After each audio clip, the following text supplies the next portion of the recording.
So I'm going to change this tail light here to match this side that I broke. Got these from Rock Auto.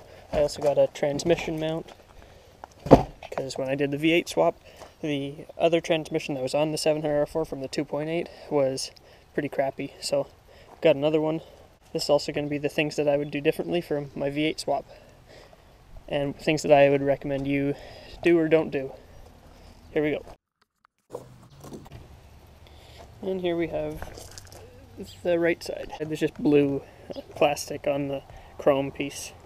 It's kind of annoying, but yeah, the housings, they make the tail lights brighter, so safer at night, and you can see better backing up at night. Because he's, what are they, 37 something years old almost now? So yeah, they're a little older than these. Yeah, that one's more mint, so we'll put that one on. And we've got that tail light and this one.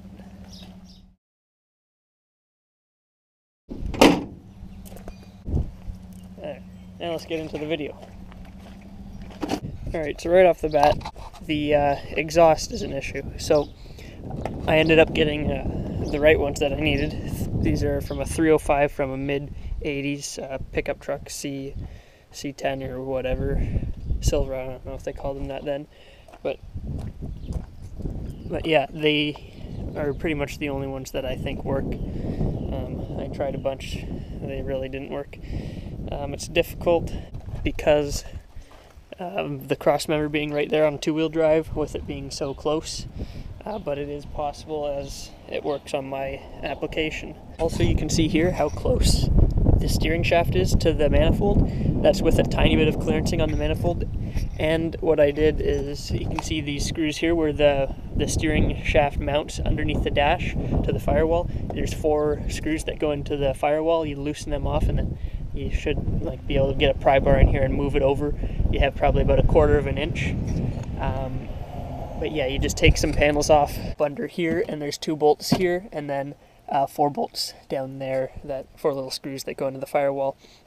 Also, the shifter, it kind of hits the last bolt here on the where the manifold would go in. I'm not running the last bolt, like this is the front bolt, but I'm not running it because it travels right next to it and it hits right there. I even took a tiny bit away from it, so I had to clearance it a little bit down there to get it to work. So we're not running the last bolt on that, and it's okay. Also, the dipstick is not meant for 305 manifolds. The dipstick on the 305s, they have it on the other side, and I had to, bend up one of these to make it work, which it's kind of worked. I don't recommend it, but it's working, so I don't know, it kind of works. Next thing for me, I'm going to say the starter. Where I have the engine mounts, it's almost as far forward as it can go, maybe 1/4 way to the front. So yeah, so the starter, the 350 original, big starter doesn't work. So I got a starter off of a mid or early 2000s Silverado with a 4.3 V6, and they're a lot smaller, lighter, probably 20 pounds lighter easily. So that's weight reduction, and it's a lot smaller. Like the other one, if you can see down there, it was hitting the frame, and it's really close to this bolt here too. So that works fine. It starts just fine, no problems. So because of the starter and the engine being more forward, I am able to use an HEI distributor and take it off pretty much without any hassle. It's a little tight. You can see where it's scratched a bit coming down. But yeah, if you had it any further back, I'm not sure if you could use an HEI distributor with the firewall the way it is. So yeah, that worked for me. I'm pretty sure this is a 3-inch air filter. There is like a pan style original one with the heat that I will use when it gets colder in the fall and whatever, winter if I run in the winter. But yeah, that clears as well. It's probably got about a 3-inch filter in it as well. The original 2.8 rad works. As you can see, I had to cut a hole for the fan to stick through. because of the engine being more forward and being a little higher in the front. I have it on the highest settings down there because of the oil pan. The oil pan will clear on the highest settings. Even with it being forward more, you run into where it dips down.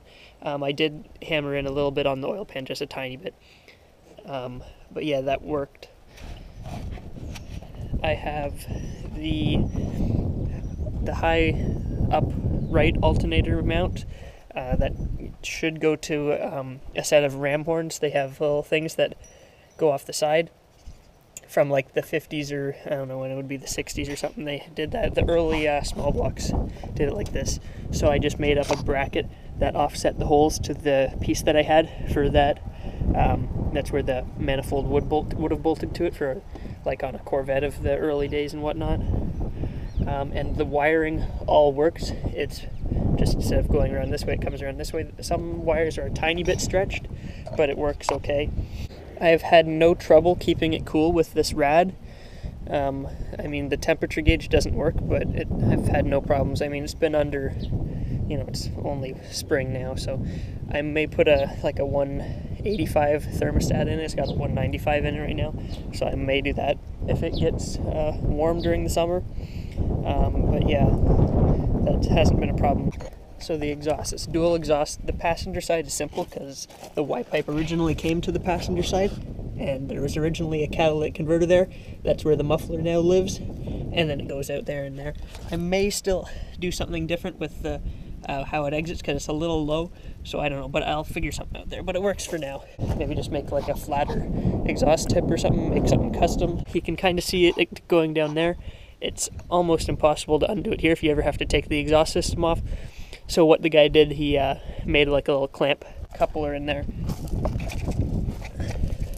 Right there. Then it just goes above the cross member, and the speedometer cable is tied out of the way. And then out here, the muffler's in between the two cross members. This all should work, and it has worked. It was a little tricky, but I mean, they really never designed this to fit in here, but it looks like right now, it looks like it could have been factory, besides the butchery on the fan shroud. But yeah, I mean, it works pretty fine, right? The throttle cable, I think, is a bit too long, so the pedal's kind of further down, or it might be too short. I don't know, but I think same with like the kickdown cable. I had to put a couple zip ties in front of this cable stop. That's a little trick if you need to get because your TV cable really has to be set right.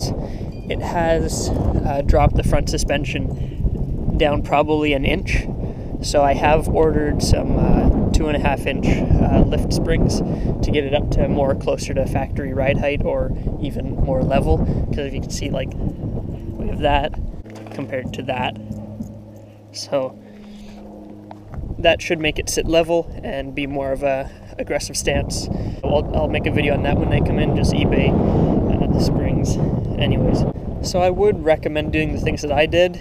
I think it's not too bad. I did it in about 3 weeks, pulling the engine once, because we put it in, we realized that the transmission, the bolts were loose on the inside of it, and it was, because we never took, we just, so if you have it out, you might as well double check everything before you put it in, because it's a pain in the ass.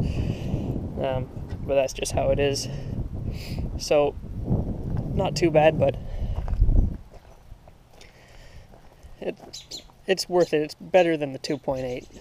The gas mileage it's a tiny bit worse, I think, but also I've been kind of giving her a little bit of the right foot action, if you know what I mean. But yeah, it'll be better for towing and things like that, and hauling loads. That's the end of this video, things that I would do differently when putting a V8 in your S-Series truck, S10, S15, whatever.